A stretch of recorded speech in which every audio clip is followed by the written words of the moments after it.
আমি ভিক্ষা করে ফিরিতেছিলেম গ্রামের পথে পথে।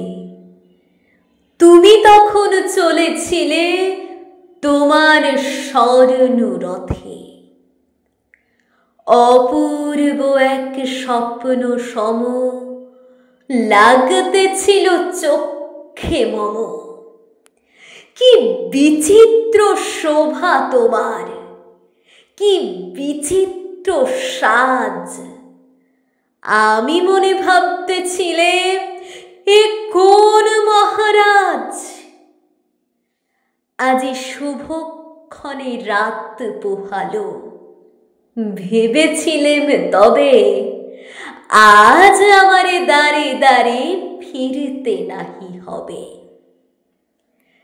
বাহির হতে নাহি হতে কাহার দেখা পেলেম পথে। চলিতে রথ ধনধান্য ছড়াবে দুই ধারে। মুঠা মুঠা কুড়িয়ে নেব নেব ভারে ভারে। দেখি সহসা রথ থেমে গেল আমার কাছে এসে।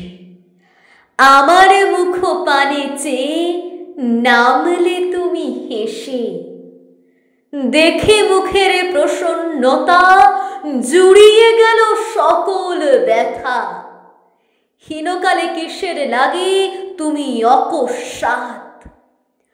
আমায় কিছু দাও গো বলে বাড়িয়ে দিলে হাত। মরি এ কি কথা রাজাধিরাজ, আমায় দাও গো কিছু। শুনে ক্ষণকালের তরে রইল মাথা নিচু। তোমার কি বা অভাব আছে ভিখারি ভিক্ষুকের কাছে?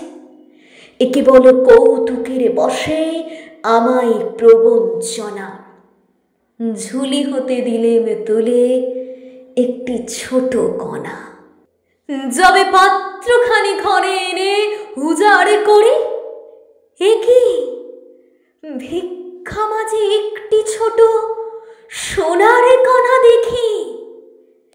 দিলেম যা রাজ ভিখারিরে, স্বর্ণ হয়ে এলো ফিরে। তখন কাঁদি চোখের জলে দুটি নয়ন ভরে। তোমায় কেন দিইনি আমার সকল শূন্য করে।